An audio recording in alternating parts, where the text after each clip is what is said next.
अस्सलाम वालेकुम स्टूडेंट्स। इस वीडियो में हम सॉल्व कर रहे हैं exercise 10A question number 1 part B.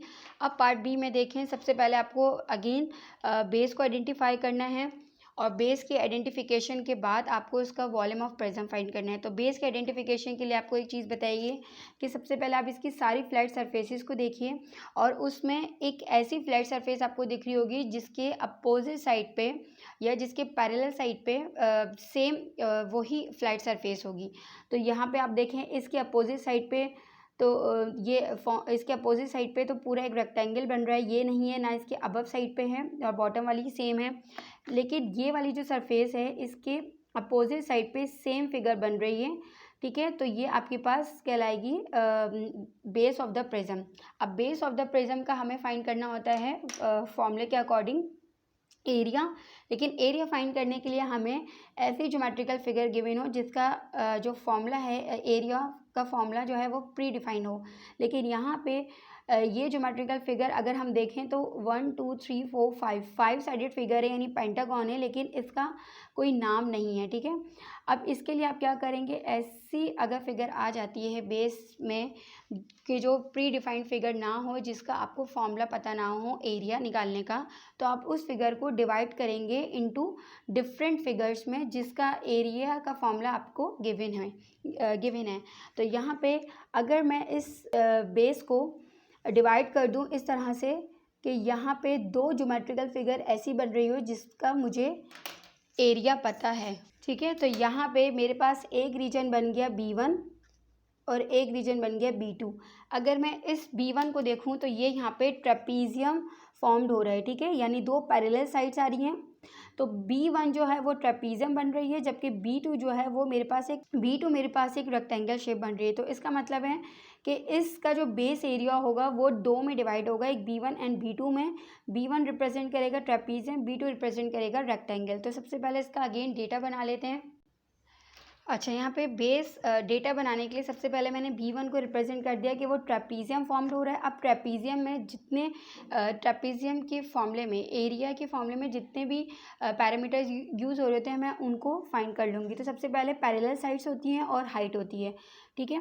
तो पैरेलल साइड में यहाँ पे आप चाहें तो फॉर्मूला भी देख सकते हैं, area of trapezium half sum of parallel sides यानी A+B into height of trapezium.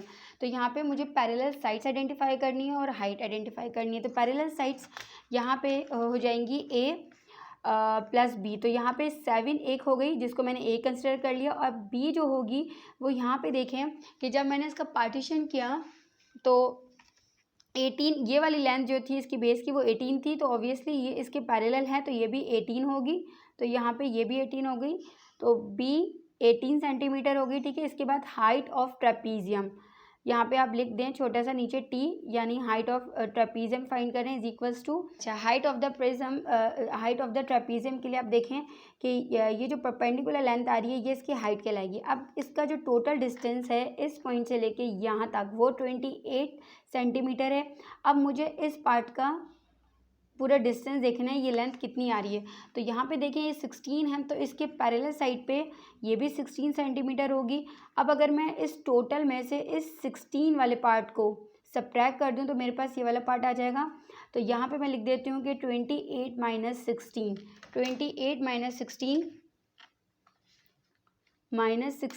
पे आए 12।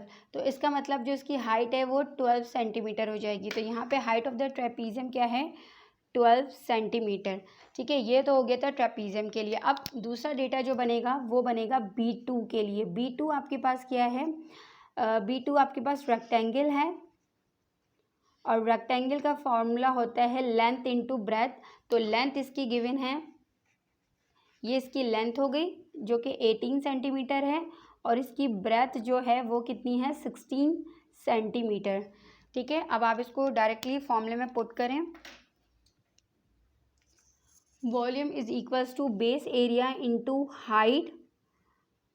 अच्छा, आप चाहें तो बेस एरिया को डायरेक्ट निकाल के एक ही फॉर्मूले में दोनों को पुट कर सकते हैं। मैंने इसके पहले वाले क्वेश्चन में अलग अलग फॉर्मूले में पुट किया था और फिर इन दोनों को एक साथ मर्ज किया था। तो आपकी अपनी मर्ज़ी है, जैसा आपको आसानी लगे। तो बेस एरिया जो है वो मेरे पास दो बेसिस हैं, ठीक है, एक B1 है एक B2 है। तो मैं B1 प्लस B2 यहाँ पे इस तरह से लिख दूँगी। अब B1 का पहले बेस एरिया फाइंड करूँगी, तो B1 मेरे पास मुझे पता है कि ट्रेपीजियम है और जिसका फॉर्मूला होता है half A plus B multiply height of the trapezium. तो यहाँ पे मैंने हाफ और सम ऑफ पैरेलल साइड्स जो कि 7 और 8 थी, 7 को 7 plus 18 multiply by height which is 12। अच्छा, अब यहाँ देखें, यहाँ पे sum of parallel sides A plus B की जगह पे मैंने 7 प्लस 18 यहाँ लिख दिया, हाफ हो गया मल्टीप्लाई बाय 12। तो ठीक है, अब आप इसको सॉल्व कैसे करेंगे? 7 में प्लस 18, जो भी आंसर आया उसको आपने सबसे पहले 2 से डिवाइड कर दिया। ठीक है, अब 2 से डिवाइड करने के बाद जो आंसर आता है उसको आप मल्टीप्लाई कर दें 12 से, तो ये आपके पास आ गया 150। तो इसका जो एरिया आया B1 बेस का, यानी एरिया ऑफ ट्रेपीजियम, वो 150 सेंटीमीटर स्क्वायर आया। इसी तरह से अब सेकंड पार्ट में हम क्या करेंगे, एरिया ऑफ रेक्टेंगल जो कि बेस 2 थी। तो एरिया ऑफ रेक्टेंगल बराबर हो जाता है लेंथ इंटू ब्रेथ। लेंथ हमारे पास यहाँ पे गिवन है 18 सेंटीमीटर और बी गिवन है यानी लेंथ ब्रेथ गिवन है 16 सेंटीमीटर। तो 18 इंटू 16 को आपने मल्टीप्लाई किया तो ये 288 आया। 18 multiply by 16 is equals to 288। ठीक है, अब आपके पास B1 और B2 दोनों बेसिस आ गई। अब आपको इसकी टोटल बेस फाइंड करनी है जो आपको बेस एरिया देंगी। ठीक है, तो बेस एरिया में मैंने इन दोनों वैल्यूज़ को ऐड कर दिया, यानी 150 प्लस 288। 288 में मैंने 150 को ऐड किया तो आंसर आया 438। 438 और यहाँ पे इसका यूनिट होगा सेंटीमीटर स्क्वायर, क्योंकि अगेन आप एरिया फाइंड कर रहे हैं तो स्क्वायर होगा। अब इसके बाद आपके पास बेस एरिया आ गई टोटल 438। अब इस बेस एरिया को according to the formula height से आप मल्टीप्लाई करेंगे तो आपके पास वॉल्यूम आ जाएगा। तो वॉल्यूम ऑफ प्रिज्म बराबर हो जाएगा 438 multiply by height of the prism which is 38। अब हाइट ऑफ द प्रिज्म 38 कैसे? तो ये बात मैंने पहले बताई थी कि बेस से हट के जो हाइट होती है आपके पास वो हाइट ऑफ प्रिज्म कहलाती है। तो यहाँ पे हमने 438 जो टोटल बेस एरिया आया था उसको हाइट से मल्टीप्लाई कर दिया तो आपके पास आंसर आया 16644। 438 को मल्टीप्लाई करना है 38 से, 38 इज इक्वल्स टू 16644।